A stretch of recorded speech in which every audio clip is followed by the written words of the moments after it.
we're still here. And let me get Perry back on. Perry, we were just talking about um, how life was with your kids, like the routines. Right. Yeah. So we we have everybody has a set of chores they have to do. Once we get them up in the morning, Okay. between 8 and 9, they need to get their chores done by 10 or by breakfast. Breakfast is before 10, and then we have breakfast. This is how it was in my house growing up. I'm the oldest of six, right? Ah, So everybody has a chore. You have to clean the living room. You have to clean your bedroom. You have a bathroom to clean every week. And so that's what the morning usually is. Now on Monday, Wednesday, and Thursday, Kim gets up and just leaves. She leaves between 8 and 9 and goes to MJM shoe stores, which is owned by Burlington, and she's sourcing shoes there. She's usually done midday, and then I'll hang out until things are heading in the right trajectory. And I would traditionally, for the last 2 years, I would go sourcing. I'd go find a store and start scanning. so Maybe because of these routines that you've created, yeah, that led you to getting these seven figures. And then on top, the key is also outsourcing certain things, like the right. prep center. Now, do you outsource some of the buying too now? We do. We have a good friend named Christy who sources one store for us, and she sources a pretty good chunk of money a week. But let's talk about that. We have a sourcing budget. We want to have a certain amount of cost of goods that we want to buy every week. Um, Cash flow is something that's we're always learning to manage better. And I think a lot of FBA sellers are like that. Um, so we're working on learning how to do cash flow projections and figuring out an exact system. But we've traditionally, last 2 years, we set a dollar amount, and we said we're going to source 5,000 this week or 10,000 this week, and worked against that number to make sure that we didn't let ourselves off the hook, basically. So I have 2, 3 part-time sourcers that help me. Kim does it part-time. I do it almost full-time, and then we have the full-time prep help. And that's really all the pieces that came together to help us get to seven figures this year. So, what would be kind of like your 3 to 5 year goal? Are you guys trying to hit 10 million, 20 million? Yeah, That I would be wouldn't mind hitting nice. 20 million. Um, I spent the last 10 years before Amazon working in warehouse management, a distribution center for a small catalog company. And so I know how to run a warehouse. I did it for 10 years, and I'm pretty good at it, I think. Um, so I wouldn't mind that. But we started meeting people like Jamie and Marissa Morales at these Yeah, they're conferences. amazing. Hmm. Yeah, and they've outsourced. They've do mostly wholesale, And they and they've live in an outsourced. RV, so there's I know, no excuse right? Exactly. to live what kind of lifestyle we want. I love it. So we're looking for ways to buy more time. Outsource wholesale to a prep center. The dollar figure is irrelevant as long as we can get to the point where we want to pay off our house and we want to save money. And that's kind of our short term goal. Hmm. If we can leverage other people's time and labor through VAs and prep centers and things, I'll happily grow it as big as I can stand as long as it doesn't suck my time away from my family again. Now, does your kids show signs of wanting to take over the Amazon business when they grow up, or? Um, I try not to push them. Mhm. So I have recently had my 22-year-old daughter start working for us part time after a couple of years of being in a coffee shop. She loves being a barista. Uh, so she's learning some back end stuff with her mom. My 18-year-old, almost 19-year-old daughter is, well, Megan is 19. Kim wouldn't make that mistake, right? Well, Megan's doing all our merch now. Oh Doing merch by wow. Amazon. So Okay. we've taught her to interact with the designers, and I promised her if she can hit a certain goal to a part ownership of the business, basically. So yeah, they're She's more showing the signs. creative. She's more the creative side then of the Yeah, family. she She actually doesn't feel like it. Um, she thinks she's not very creative, but I think she does a great job. Awesome. Awesome. All right. So two more questions. Sure. What the show is also not only about family entrepreneurs, but we also encourage like real life superhero Mhm. stories. And what would be a one real life superhero moment that you can share? Meaning like things that you've done that's kind of out of the ordinary that maybe have changed somebody or uh, somebody's life or anybody's.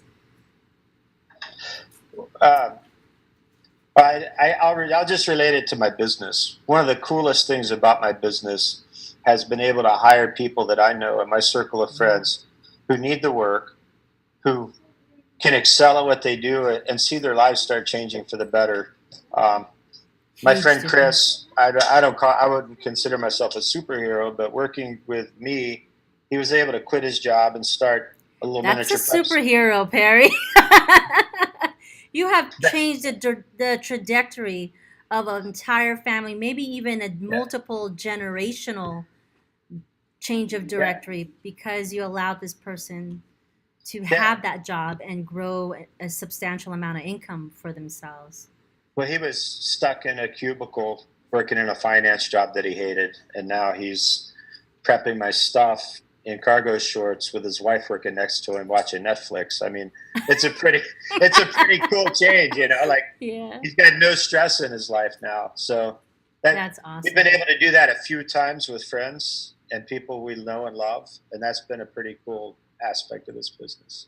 It's good that it's also kind of like you give, they give back too. Because sometimes, hiring friends, I have to be like, okay, are they going to work? Are they, Yeah, or they're just, want to make sure they got that friendship favor going on. But it right. sounds to me like at least it's a two-way street because that's a whole different conversation in itself on Yeah, how to hire the right people yeah, in your I agree. team. And as a 24-year-old new manager, I learned that lesson pretty well that you can't always be the same kind of close friends with the people that work for you.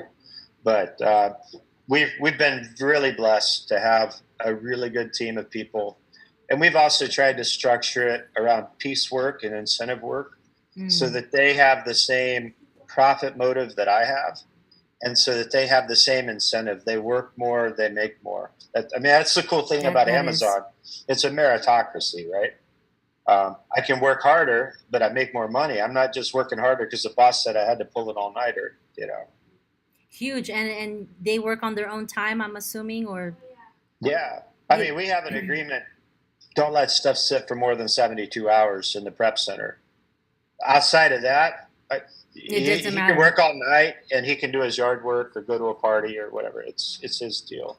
What an awesome deal, because not Yeah. many employees could have that um, flexible schedule, and that I love Yeah. it. Our whole team is amazing. Is Alex is my OA guy. Christy is one of our more full time shoppers.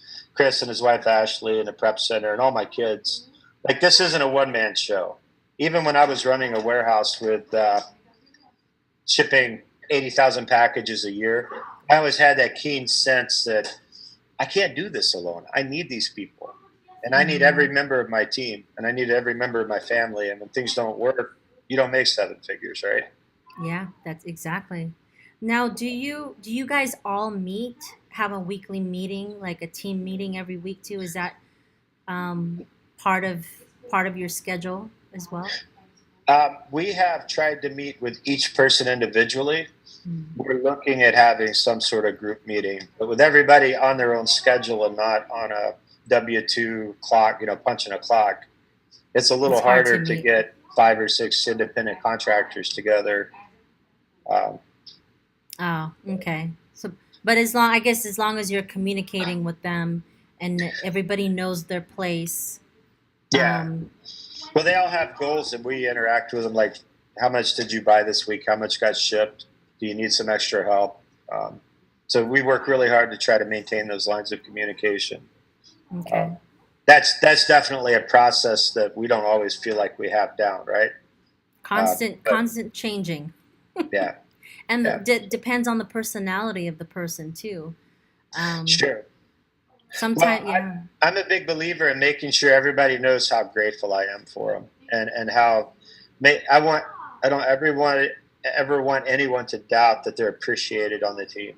Um, Mm. as a supervisor in a job, I always hated reviews, annual reviews. The whole idea is stupid. Like, if I'm doing my job as your boss and you're not doing your job, I should tell you long before your annual review, right? You don't We want need to to be wait. working on that. And a lot of bosses do. So, That's where the friction comes in, is that you're already upset and you're yeah. waiting like 12 months for you Right. to correct Well, it. um, as a young manager, I read The 1 Minute Manager by, I think, Ken Blanchard. Have you ever read that? No, but I'm gonna have to add that on my list to Yeah. read. It's like one of those books like Who Moved My Cheese and The 1 Minute Manager. And it just, the point's pretty simple. You have 1 minute praise and 1 minute correction. And you don't overdo you've got to be the 1 minute manager. You manage the problems in a minute. You don't wait 12 months to correct somebody. Hmm. You don't wait 2 months to praise them. You get in, you tell them what they need to hear, and you get out after you have an agreement on what's the problem is. So, That's in that I'm assuming that same mentality goes into managing your kids, because that's a whole organization. no, I guess they I don't wouldn't know if tell manage you. is the word. Like, I don't know. like, why am I still grounded if you corrected me, Dad? Yeah. No. Um, it definitely it's definitely a process. Yeah, I learned a lot from a friend who we took martial arts from, and this helped me as a parent even. And I noticed that Rudy never, when you were learning, we were taking Krav Maga, learning how to kick something or someone or punch. He'd never say you did that wrong, right? He'd Mm. say, "Oh, that's good, but try it this way." And it was always in a Ooh, positive and affirming like a way of reframing or reflecting, almost like Aikido. Like, right. okay, that is And good. so he never said, "You're holding your hand wrong." He said, "That was a great punch. Here, hold it this way." That doesn't come naturally for me, right? I don't think And it so comes naturally for anybody, because it's easy for me to just say, okay, you got to do it this way. You got to do this way. But stop that. your tone, right? Your tone, or just the immediate, like, stop that. Yeah, We have to kind of take ourselves back, and we need to do that with not only our kids, but our entire team. 'Cause in a right. way, they're like our kids. Yeah. Well, and my last job was for a catalog company that sold to homeschoolers, so I could take my kids to work, and I realized, because they told me, that I would correct everybody else in the warehouse differently from them. And Oh. I really owe them the same respect that I owe everybody else in the warehouse, right? Mhm. And so, um, constantly push myself to treat them the way I would want to be treated. But the more you do that as a parent, or the more you do that as a team leader, a lot of bosses don't think that way. You screw up, your boss yells at you, or you feel like you're in trouble. But if you just treat the people under you, first of all, like they're human and they Yeah. deserve courtesy, the way you want to be treated, that goes a long way to building a consistent team. And loyalty, Yeah. and transparency, Yeah, I I had think. seasonal workers that would come back every year for 8 or 10 years, just because they said I was the best temp job they ever had. And Wow. it wasn't. I'm not bragging. It wasn't complicated. I just made sure at the end of the day to shake everybody's hand and tell them I appreciated them and thank them for their hard work. Um, Wow. Those yeah, little gestures makes a huge difference. yeah, they do. And with your kids. You have to write a management book. Because obviously you're doing it right, Thank you. with the employees that you have, and the loyalty of people over the years. And not to mention book, I want you to also talk about a quick synopsis of your wife's book, because I Oh, started thank you. reading it, and it's actually, um, just the little things, like, even though I'm a seasoned FBA seller, reading her book, like little tips of how to manage your seller central, Oh, was thanks. awesome. Yeah. So So, our website is perryandkim.com. and there's links to the book on Gumroad, and there's links to the book on Kindle there. Um, she wrote the book, and our Facebook group is Perry and Kim's Corner. There's links to it at the website, I'll perryandkim.com. post it on this YouTube video, all your links. Okay, So thanks. But the book's operating philosophy is the same way we run the group. When we got into FBA, there were so many like mysteries, right? You wonder if you're doing things right. And so we just tried to communicate in the book. There's like 30 tips, I think there was, of account tips that we wish we'd known a lot sooner. And so whether it's filing for certain kinds of refunds or responding to feedback, or I forget all the list of things in the book, but that's how we try to approach teaching other people about FBA or helping them with their Amazon business. That's how she wrote the book. I like the fact that she's constantly communicating with Amazon, no matter how small the detail is on the email. Like for me, I wasn't responding when Amazon said, "Hey, your listing got closed down," and not necessarily because of me, but because there was getting a lot of negative reviews. And on the email, it said, "I don't need to respond because they're reviewing it, and it's not my fault." But I love the fact that Kim said you should respond anyway, just to let them know that you are on top of it with your inventory, and having that constant communication. Yeah, those are the kind of things that I think we picked up from listening to people like Cynthia Stein or Scott Margolis. But we're pretty heavy into podcasts. We tell people when they get into FBA, this is a continuing education business. You never get to the point where you can quit learning, right? And I highly recommend, just dabbing into so many courses, because if I could listen to if I like to get as many courses as I can, actually. So, if I just find one or two strategies out there, that's a success that could change the trajectory of the business. Yeah. You must be a big believer. I think we picked up the responding tip, for instance, from hearing Cynthia on eCommerce Momentum, I think. And she was talking about how she responded to so many things. And it's really important to let Amazon know that you're there and you care and you're watching your account, of course. That's awesome. See, that was huge when I read her book. I'm like, oh, I'm going to put it on eCommerce Kids Whispercast, because I want the kids and the families to get more into detail on managing their Seller Central. I didn't know it was that important. It is important, but you want to maintain constantly a good standing. Okay, so last question. I know we're over our time limit, but this is a part 2, so you get 30 minutes. What has been kind of like your biggest failure, but that failure changed your life for the better? It's kind of a deep question, I know. So, do you mean like, gosh, I feel like I'm in a business interview or a job interview now. do you mean personally, or? It could be anything. Because, a lot of failures change who we are, right? Our character and how we decide things, even through business or family or whatnot. Yeah, for sure. Golly, I feel like I lead a pretty charmed life sometimes. My biggest failure, maybe one of them was not recognizing the FBA opportunity 10 years ago when it came along. Oh, so you've seen it before. Yeah, we were, it's about 10 years.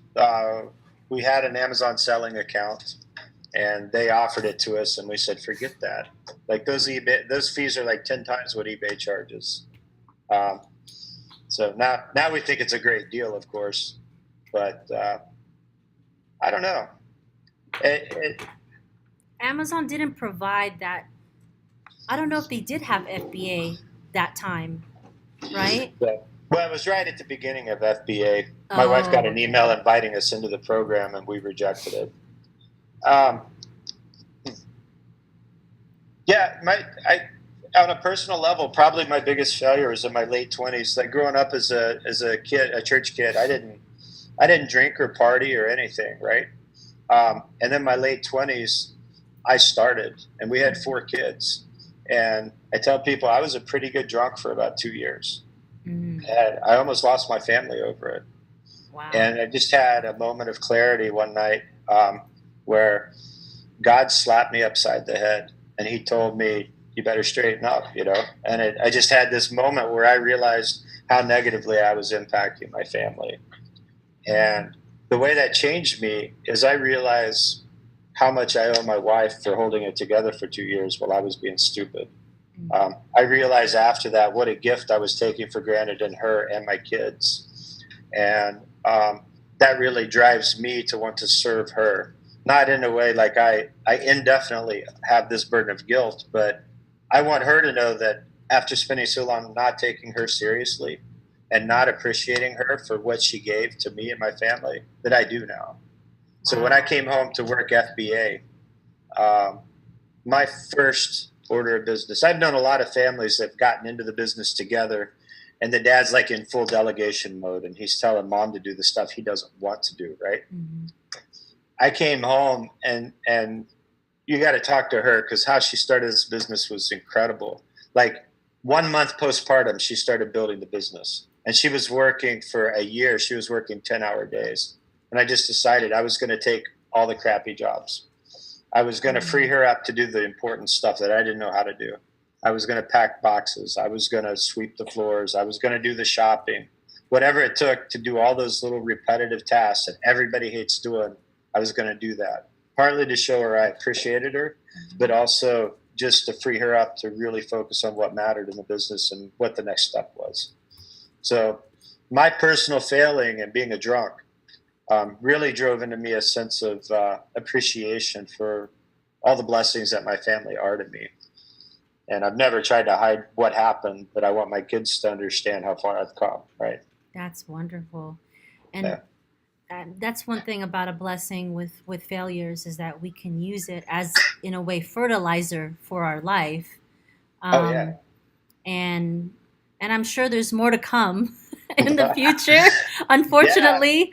But our mindset and thinking is definitely in a different way where we can choose certain paths instead of going back to where we've come from. So, yeah, absolutely. well, Perry, you are a superhero. Let's tell you that. And Thank happy you. Father's Day, a father Thank of you. 13.